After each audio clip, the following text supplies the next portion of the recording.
Le No Man's Land est un océan de vide, une plaie béante où courent en zigzag les tranchées. Un endroit inhumain où toute forme de végétation a disparu.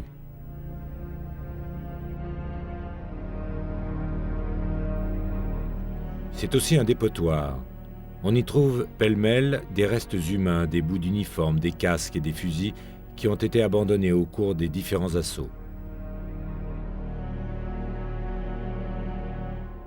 Les cadavres peuvent y rester des semaines, des mois parfois, car essayer de les ramener dans ces lignes, c'est s'exposer à coup sûr aux tirs adverses. De part et d'autre de cette vision d'enfer survivent des hommes. Devenus de véritables professionnels de la guerre de tranchées, ils sont capables parfois de perdre toute humanité.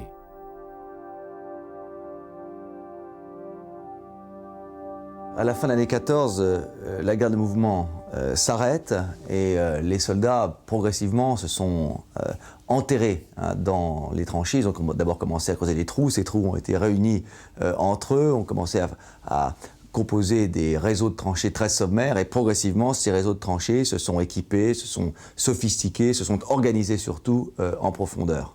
Ceci à partir de la fin de l'année 14 et jusqu'à l'été 1918, date à laquelle on revient dans une très large mesure à une guerre de mouvement.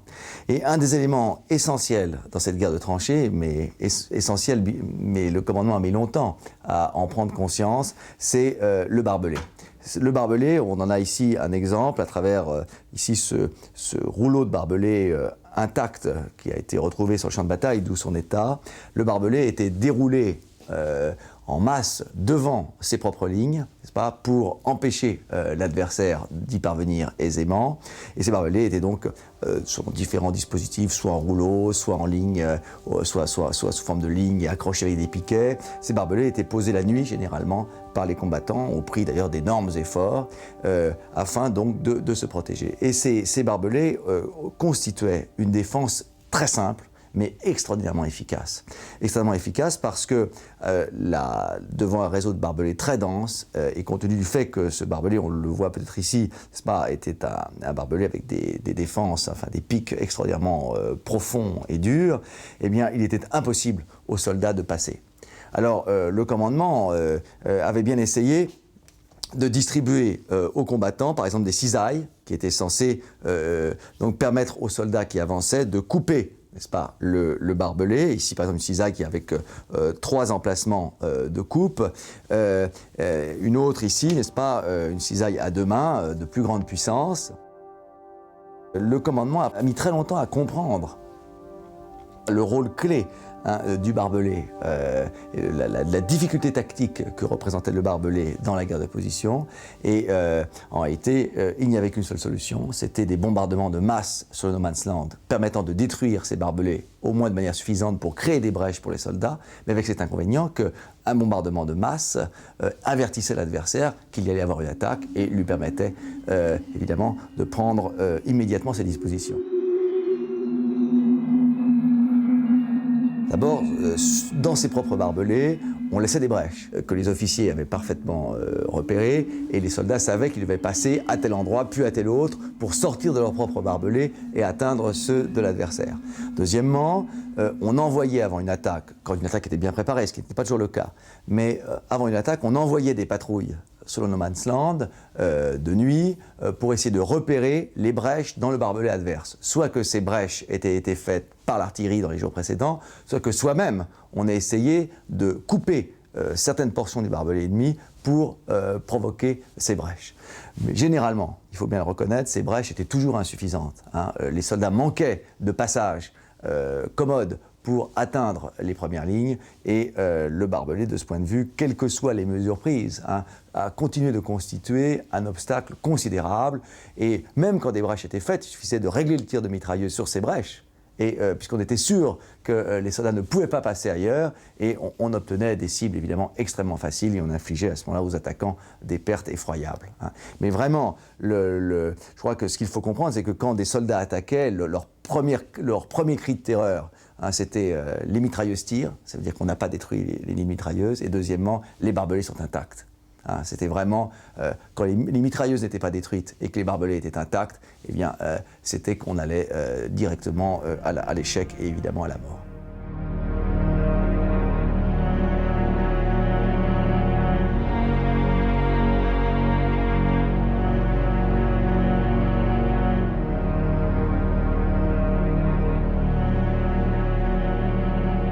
Le barbelé montre de manière presque caricaturale à quel point la guerre de 14 est d'abord une guerre défensive, à quel point la défense, y compris dans les moyens les plus simples, l'emporte sur l'offensive. Le seul moyen, eh bien, le seul moyen vraiment efficace, ce fut les chars. Il faut attendre les chars qui ne sont vraiment utiles, si l'on peut dire, qu'à partir de l'été 18, pour que le problème du barbelé soit résolu, car le barbelé, évidemment, n'arrête pas un char, de même qu'une tranchée non plus ne l'arrête pas. Les chars franchissent relativement aisément les réseaux de tranchées, et à ce moment-là, l'offensive a repris le pas sur la défensive, mais il a fallu pour ça 4 années de guerre.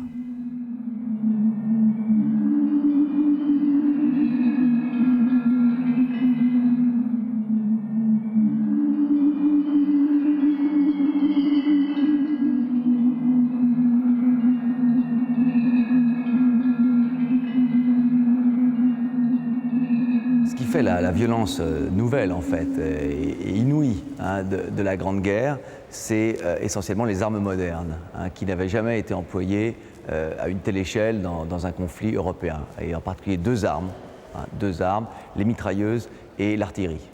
Les mitrailleuses, c'est vraiment l'arme typique de la guerre industrielle, qui envoie environ 600 balles à la minute quand elle ne s'enraye pas, ce qui arrête toute offensive dans une zone battue par l'ennemi de mitrailleuses. Et c'est la grande arme de terreur des fantassins quand ils montent à l'assaut.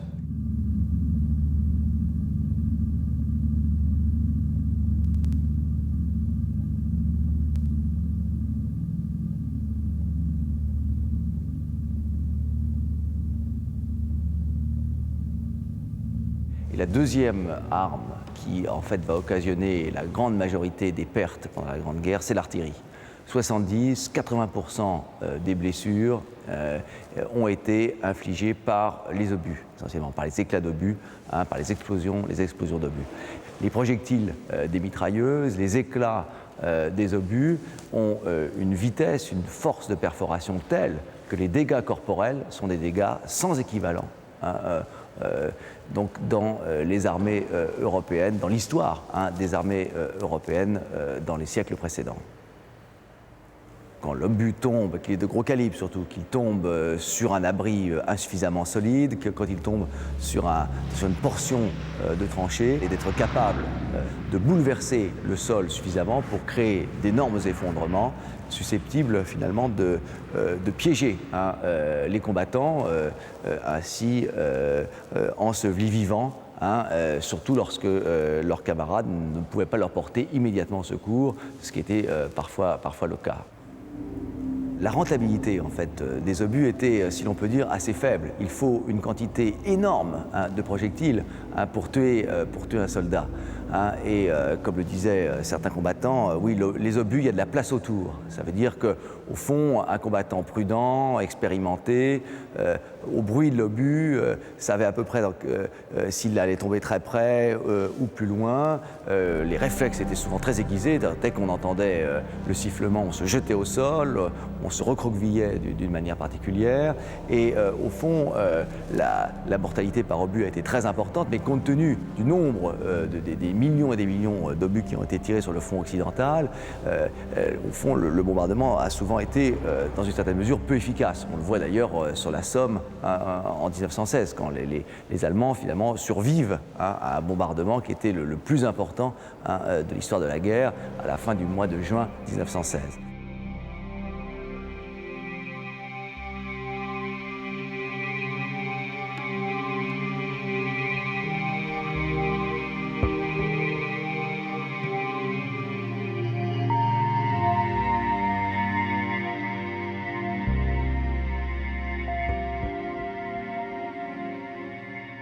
Il y a deux peurs des combattants qui touchent à la mort. Il y a la peur de la mort, bien sûr, mais il y a la manière de mourir.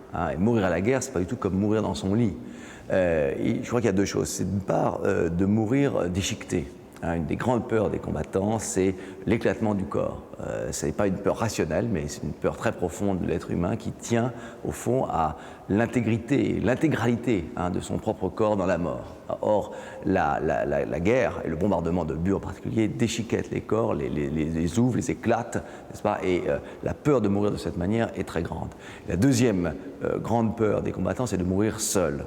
De ne pas avoir l'aide d'un camarade, d'être laissé à l'abandon dans des douleurs atroces sur le champ de bataille. Enfin, une troisième peur, et qui est liée à celle-là, qui est un prolongement de celle-ci, c'est que c'est la peur que son cadavre, n'est-ce pas, ne soit pas ramené. La peur de mourir comme un chien et que son corps soit laissé sur le no man's land, oublié, perdu, et d'où chez les combattants des serments qui s'échangent entre les soldats. Et c'est souvent ce qui lie des hommes entre eux, un petit groupe d'hommes ou deux copains entre eux. C'est tu me promets que tu viendras me chercher, s'il m'arrive quelque chose, tu promets que tu viendras me chercher sur le champ de bataille et que tu feras tout pour ramener mon corps. Et effectivement, ces serments ne sont pas faits en vain parce qu'on s'aperçoit que des combattants prennent des risques parfois énormes en période d'offensive pour ramener le corps d'un ami. Ils vont le chercher la nuit, sous les balles, sous les fusées éclairantes, sous les grenades, pour ramener un corps. Il faut se rendre compte de ce que ça voulait dire, de ramener un corps sur son dos la nuit en rampant dans les barbelés, afin que donc les camarades qui avaient été tués puissent être enterrés de manière décente, que la famille puisse être prévenue, enfin que la mort soit un peu normalisée au fond, comme elle l'est, en rapprochant finalement la mort à la guerre de ce qu'était la mort du temps de paix.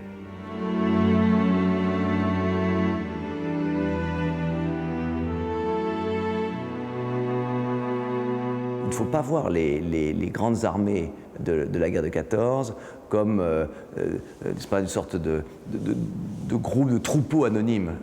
Vu d'en haut, oui, c'est comme cela. Mais vu d'en bas, vu de l'intérieur, c'est tout à fait différent. Ces grandes masses que constituent les régiments, les divisions, les corps d'armée, les armées, sont en fait constituées d'un maillage beaucoup plus fin de ces groupes primaires, pour cette simple raison qu'un soldat tout seul, qu'un soldat isolé de ses camarades pendant la guerre des tranchées n'a qu'une chance de survie extraordinairement réduite.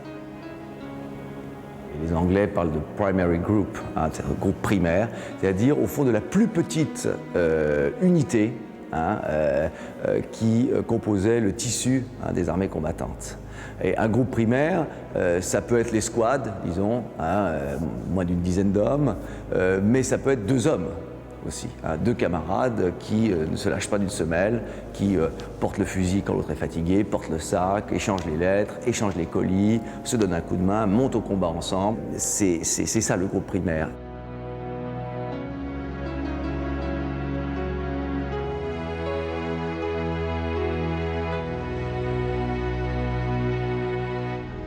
On s'aperçoit par exemple que pour faire des patrouilles de nuit, qui étaient des tâches extrêmement dangereuses et terrorisantes pour les soldats, eh bien, on trouvait toujours des volontaires. Le commandement trouvait toujours dans une compagnie, dans une section, des volontaires pour faire ce type de travail.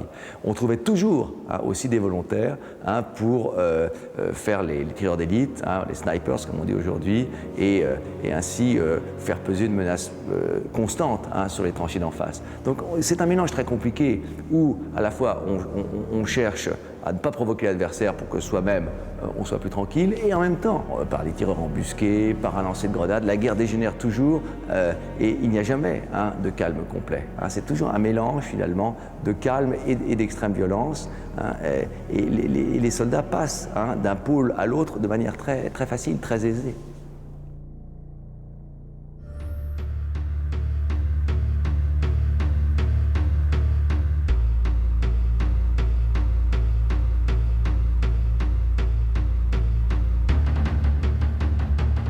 C'est un couteau de tranchée combattant, d'origine française d'ailleurs, qu'on peut décomposer rapidement. Donc il est une dragonne tout d'abord en cuir, qui permet de ne pas perdre l'arme et de l'avoir avec soi à la ceinture.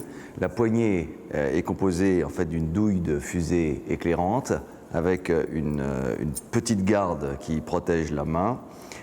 L'étui est très caractéristique. C'est un étui en fait de baïonnette française coupé pour qu'il soit plus court et recouvert d'un tissu, du tissu bleu horizon dont on voit ici la couture et qui a pour but évidemment d'étouffer les bruits du métal en cas pendant une patrouille par exemple.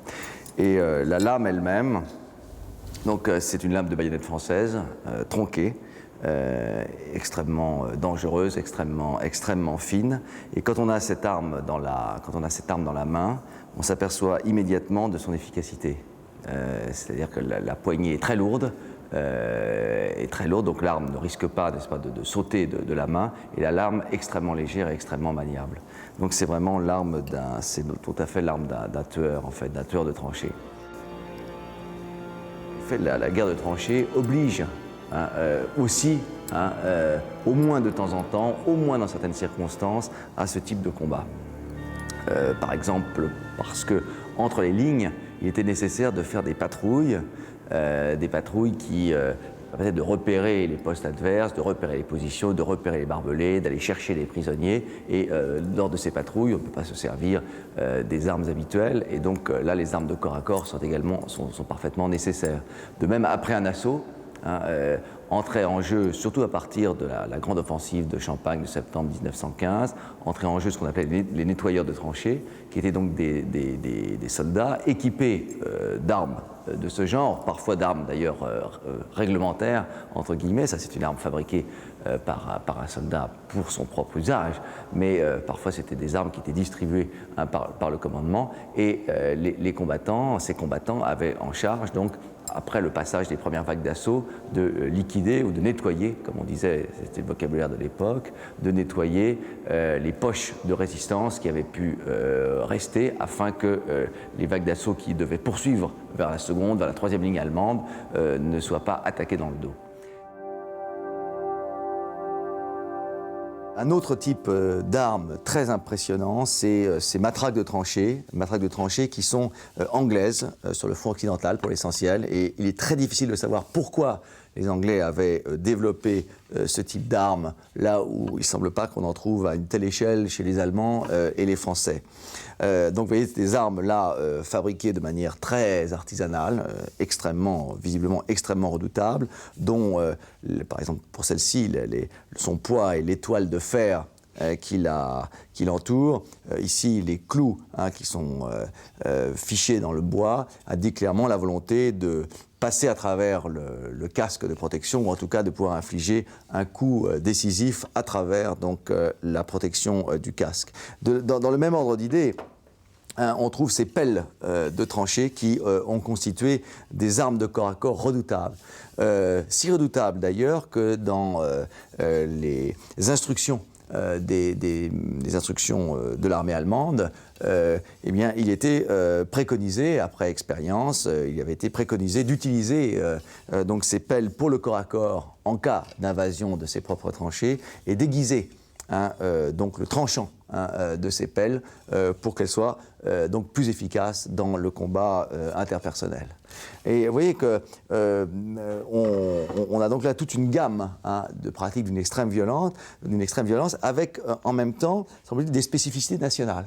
Et par exemple, les Américains sont venus avec des coups de poing américains, donc, qui sont d'ailleurs datés de 1918, puisqu'en fait les Américains entrent en guerre en 17, mais les troupes américaines ne sont vraiment massivement présentes en France qu'à partir de 1918.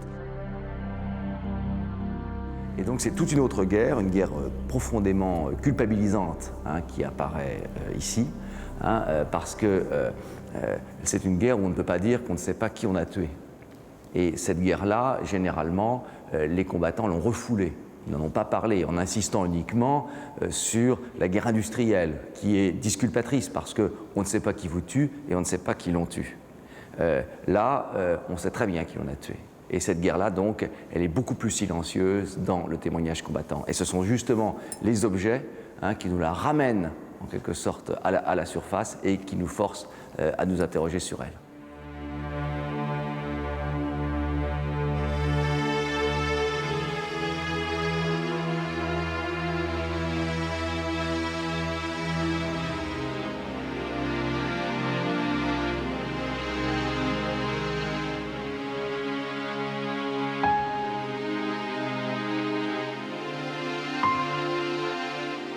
On croit beaucoup, évidemment, de manière tout à fait orthodoxe, la prière, les messes, et bien sûr la communion, mais aussi toutes sortes de croyances qu'on appelle adventistes, et se sont multipliées, comme elles se multiplient toujours, quand l'homme est confronté à la mort, à la peur et au danger. Et effectivement, l'objet qui protège, ou qui a protégé à un moment ou un autre, sur lequel une balle s'est brisée, qui a arrêté un projectile, cet objet est immédiatement chargé par les combattants d'une sorte de fonction sacrale particulière, et ces objets, beaucoup de ces objets, et surtout si ces objets étaient religieux, étaient pieusement conservés par les soldats eux-mêmes et par leurs familles. Les soldats étaient souvent persuadés qu'ils avaient un destin spécifique dans la guerre, un destin qui était écrit. Effectivement, et beaucoup de soldats croyaient que la balle leur était destinée, par exemple, et que tant que la balle qui leur était destinée n'était pas tirée, ils ne risquaient rien. Et donc, vous voyez, c'est une sorte de fatalisme de guerre qui s'installe, que l'obus qui va tomber vous est destiné personnellement ou ne l'est pas. Les soldats étaient persuadés de deviner parfois leur propre sort, et ils l'ont dit très souvent dans leurs récits, le fait qu'on avait l'impression que tel ami, au moment où il est sorti de la tranchée, savait qu'il allait mourir, qu'il le savait depuis la veille, l'avant-veille, la semaine précédente, et on multiplie les signes annonciateurs donc du destin de chacun. Et en fait, cette guerre de hasard, qui est la guerre industrielle, où au fond les qualités du combattant ne comptent pratiquement pour rien, parce que devant un bombardement d'obus de masse, seule la chance peut vous sauver. Tout se passe comme si dans cet anonymat et cette incapacité finalement de l'être humain à faire la différence avec les autres par ses qualités propres, et bien, tout se passe comme si les soldats avaient reconstitué au fond un destin personnel qui réhumanisait finalement une guerre absolument anonyme et de ce point de vue totalement décourageante sur le plan psychologique. Donc cette petite boîte en fait est un reliquaire qui a appartenu donc à la famille Runacher. Au fond, toute une série d'objets minuscules, dérisoires en apparence, et qui ont trait finalement à la vie épargnée de leur père. Vie épargnée finalement par cette bille de shrapnel. Le shrapnel, c'est un obus, n'est-ce pas, chargé de billes d'acier qui explose, n'est-ce pas, en hauteur. Cette bille donc de shrapnel a atteint Maurice, mais elle a heurté deux objets. Elle a heurté, n'est-ce pas, un protège-mine en métal et heurté ici une boîte métallique que ce soldat portait sur lui. Une boîte de cirage, n'est-ce pas, qui elle aussi a été donc frappée par cette même bille et déchiquetée ici. C'est marqué sur la boîte protège-mine qui sauva la vie de papa pendant la Grande Guerre de 1914. On trouve dans du coton, n'est-ce pas, ce protège-mine, n'est-ce pas, frappé, donc qui a été frappé par la bille d'acier du shrapnel. On trouve dans la boîte, dans ce petit reliquaire, des fragments des esquilles d'os de sa colonne vertébrale qui ont été conservés et extraits après l'opération qu'il a subie. Eh bien, malgré, n'est-ce pas, le fait que cette bille de shrapnel donc a pénétré le corps, elle ne l'a pas pénétré suffisamment pour que ce soldat finalement soit tué. Et l'objet meurtrier, la bille de shrapnel, est détourné en quelque sorte de son sens meurtrier, et il devient un objet propitiatoire. Il est monté, n'est-ce pas, en bijou, avec une monture d'or qui enferme donc la bille d'acier, et on voit très bien, si on regarde de près, que ce bijou a été porté. L'anneau, n'est-ce pas, l'anneau qui permet de l'accrocher, une chaîne qui permet de l'accrocher autour du cou, est usé, n'est-ce pas, à son sommet. Et on voit donc ici que cet objet de mort est revenu du côté des vivants. Les vivants se le sont appropriés et ont ainsi, au fond, anéanti cette idée de mort, l'ont retourné contre elle et en ont fait donc un objet miraculeux. C'est pour ça qu'on peut parler d'un reliquaire, c'est pour ça qu'on peut parler d'un miracle. Et au fond, ces esquilles d'os du père, ce sont un petit peu l'équivalent de reliques de saints.